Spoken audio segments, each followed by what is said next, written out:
la femme samaritaine. Nous connaissons, Jésus a quitté Juda pour retourner à Galilée. Et là, il était emprunté une route pour aller passer par Samarie.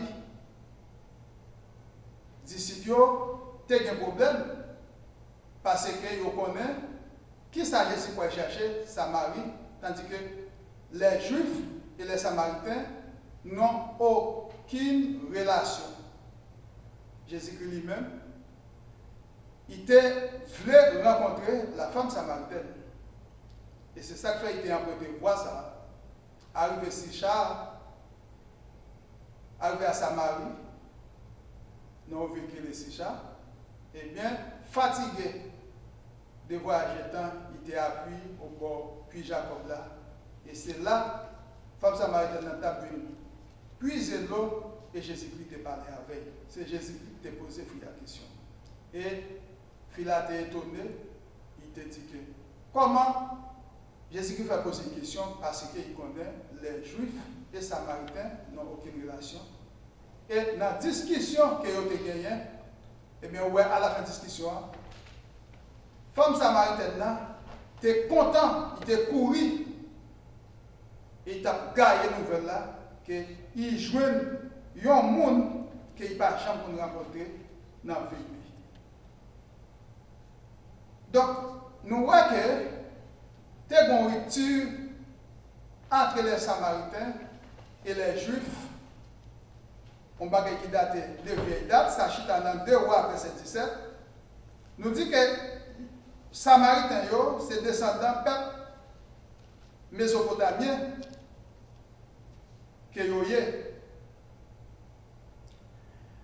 Et nous voyons qu'ils ont été contraints, puis ils ont été installés dans le nord Israël. Et arrivé là, ils tombé dans des pratiques superstitieuses. Et c'est ça qui cause que, eh bien, tu as une rupture entre eux-mêmes, entre les Juifs et les Samaritains, en l'an 722 avant Jésus-Christ. Et Jésus-Christ, pour écraser la barrière, il est rentré à Samarie, à Sichar plus précisément, là il a rencontré une femme samaritaine là, et nous voyons une discussion qui était enclenchée entre eux, et finalement, la discussion a été sortie fructueuse, puisque la femme samaritaine là était contente.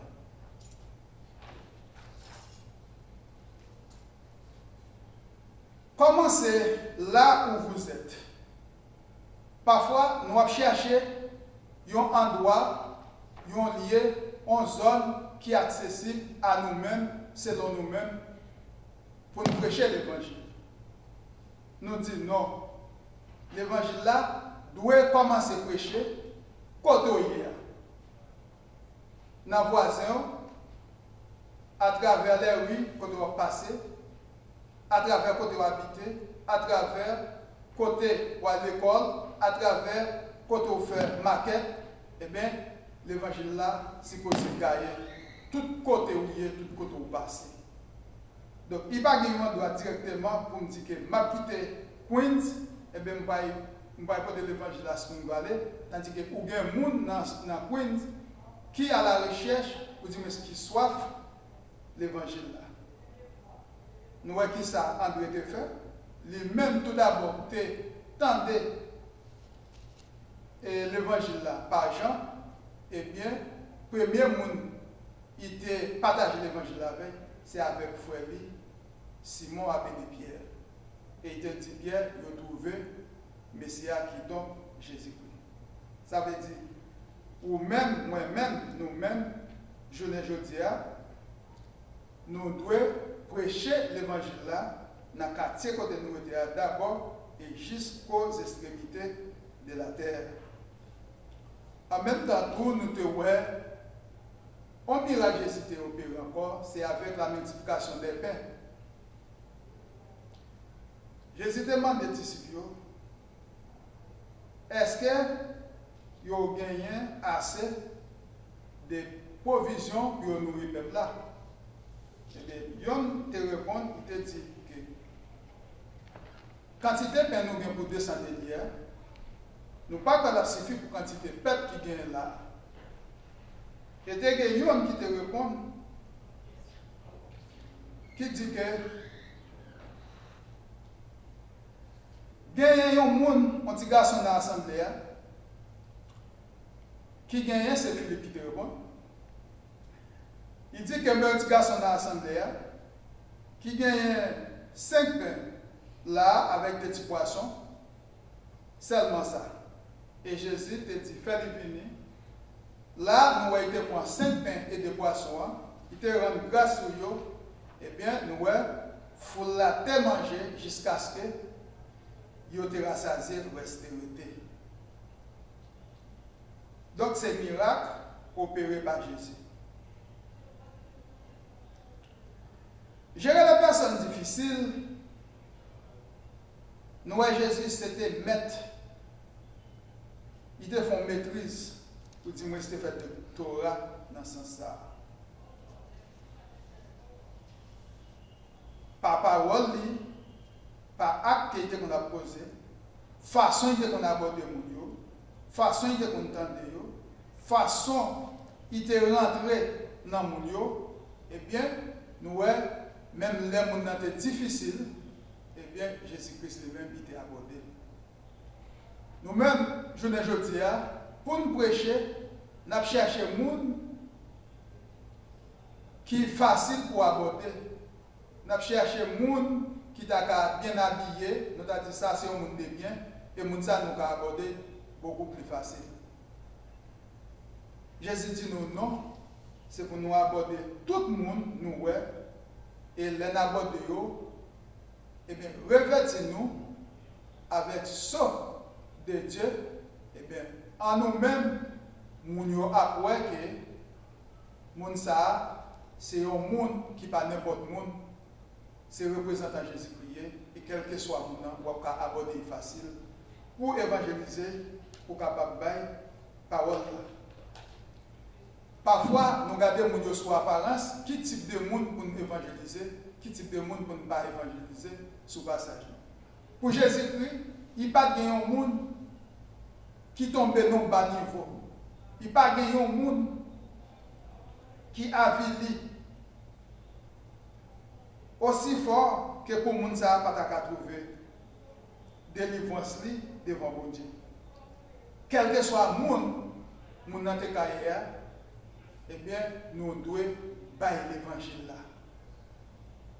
Nous devons te mettre rouge, te mettre noir, te mettre blanc, eh bien, quel que soit le monde, nous sommes supposés bailler l'évangile là.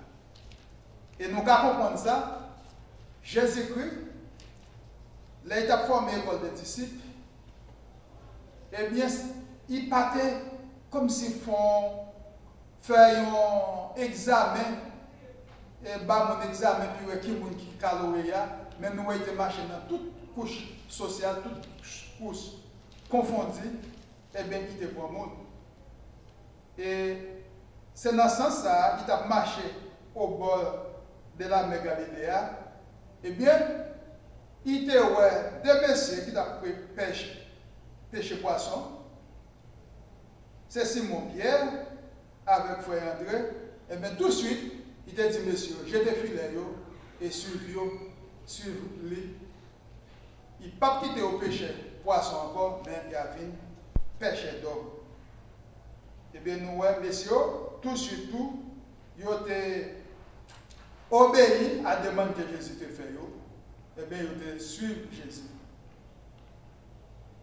Percevoir des occasions providentielles. Là, Paul racontait l'expérience qui a été faite dans le pays Troas.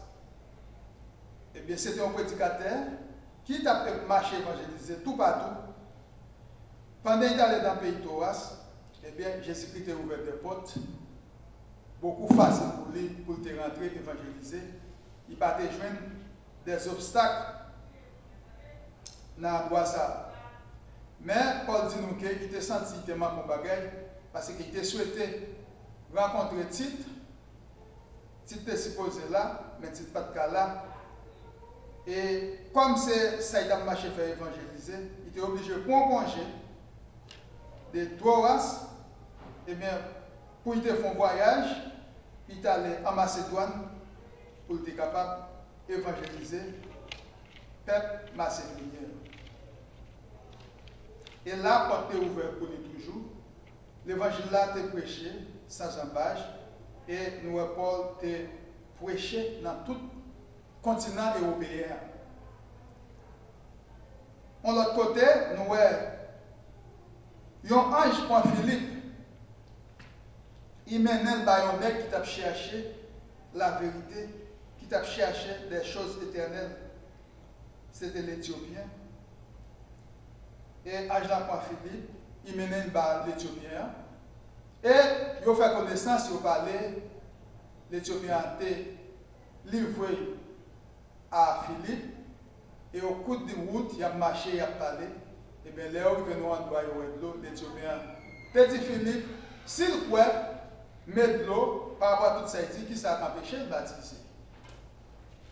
Eh bien, Philippe te répond, il te dit, sous quoi, eh bien, pas rien qui a empêché de baptiser. Et nous, l'Éthiopien, t'es baptisé. Et finalement, Philippe t'est enlevé par mon Dieu. Et l'Éthiopien t'est allé avec joie, avec quel content. Là, nous voyons que l'ange qui te mène Philippe l'Éthiopien, il était qu'à faire travail là-dedans. Mais Jésus-Christ voulait à ce que nous participions activement et